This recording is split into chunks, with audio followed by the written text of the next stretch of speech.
package arrived at Daniel Brooks' door with no return address, no company logo, and no clue who sent it. Inside was a flash drive and a chilling note. "If you're reading this, I'm already dead."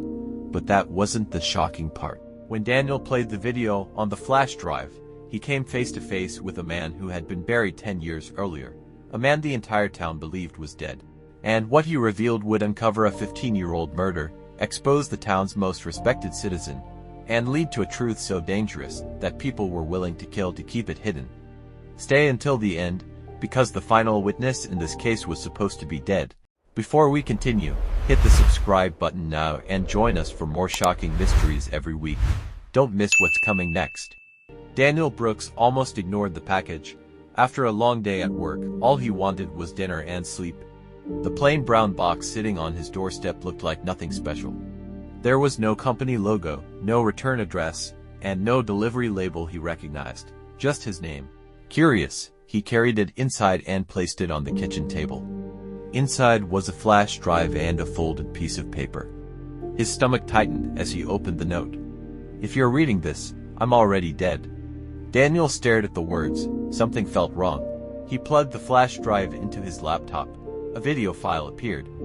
His finger hesitated over the mouse, then he clicked play. The screen flickered. A man appeared. Daniel nearly fell out of his chair. The man was Michael Carter. 10 years earlier, the entire town had attended Michael's funeral. The newspaper had reported that Michael died in a terrible car accident on a mountain road. Yet there he was on the screen, alive, looking directly into the camera. Michael looked exhausted. Dark circles surrounded his eyes. "I don't know who will receive this," he began. "But if you're watching, it means they finally got me." Daniel felt a chill crawl up his spine. Michael glanced over his shoulder as though someone might be listening. 10 years ago, I witnessed a murder." Daniel froze. Michael continued. "The victim's name was Sarah Mitchell." The name immediately sounded familiar.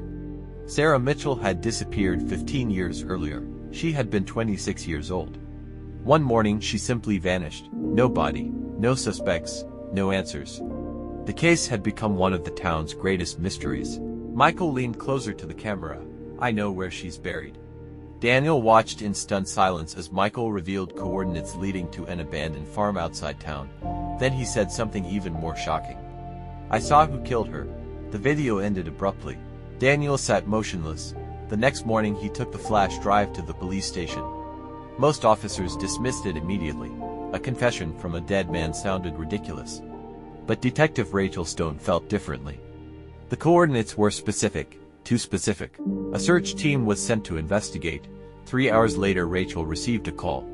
Human remains had been discovered beneath an old oak tree exactly where Michael said they would be. The entire police department was stunned. DNA tests confirmed the impossible. The remains belonged to Sarah Mitchell. After 15 years, the missing woman had finally been found. News spread rapidly. Television crews flooded the town. Everyone wanted answers. Rachel became obsessed with finding them. She watched Michael's video dozens of times. Each viewing revealed details she had previously missed. The fear in his eyes, the hesitation in his voice, the way he constantly glanced toward a window. It was obvious. Michael had been terrified. Then Rachel discovered something strange.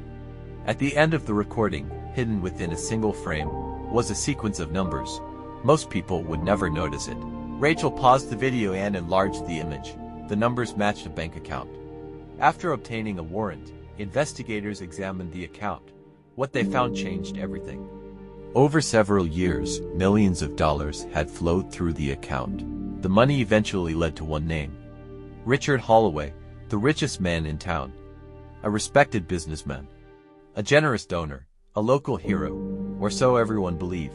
Rachel didn't trust him. The deeper she investigated, the more suspicious she became. Several witnesses connected to Sarah's disappearance had received large payments shortly after she vanished. Others had suddenly moved away. A few had died under unusual circumstances. Each trail somehow led back to Richard Holloway. Then Rachel received a warning. Late one night she returned home after work. Her front door was unlocked. She was certain she had locked it. Carefully, she entered. Nothing appeared stolen. Nothing seemed disturbed. Then she noticed a note sitting on her kitchen table. 6 words were written in black marker. "Stop digging before you disappear too." Rachel immediately called for backup. Someone had entered her home. Someone knew exactly what she was investigating, and someone was scared. The threat only strengthened her determination. Over the following weeks, she uncovered evidence connecting Richard to multiple crimes: fraud, bribery, blackmail, witness intimidation. But she still lacked proof linking him to murder. Then another package arrived.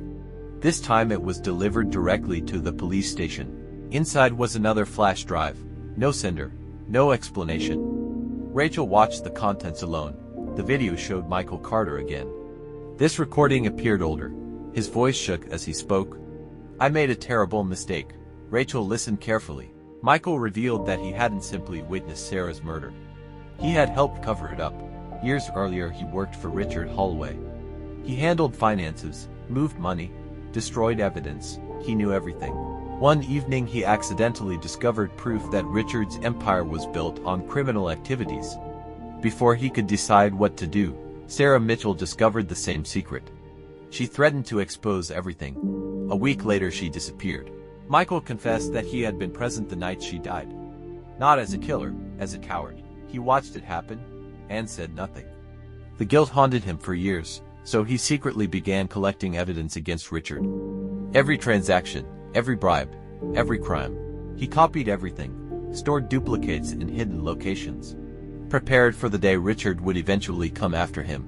According to Michael, that day came sooner than expected. "I never died in a car accident," he said. Rachel's eyes widened. Michael explained that someone sabotaged his vehicle. He survived the crash, barely, but he knew another attempt would follow, so he disappeared. Officially, he was dead. In reality, he spent years hiding, building a case, waiting for the right moment. Then the video ended. Rachel couldn't believe what she had heard. If Michael was telling the truth, he might still be alive. A nationwide search began immediately. Weeks passed with no results. Then came the breakthrough. One of Richard Holloway's former employees agreed to testify.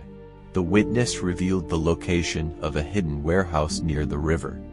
Police obtained a warrant and raided the building. What they found inside shocked even veteran investigators. Boxes filled the warehouse, thousands of documents, financial records, blackmail files, photographs, videos, evidence spanning nearly 2 decades. Among the files was undeniable proof connecting Richard to Sarah Mitchell's murder.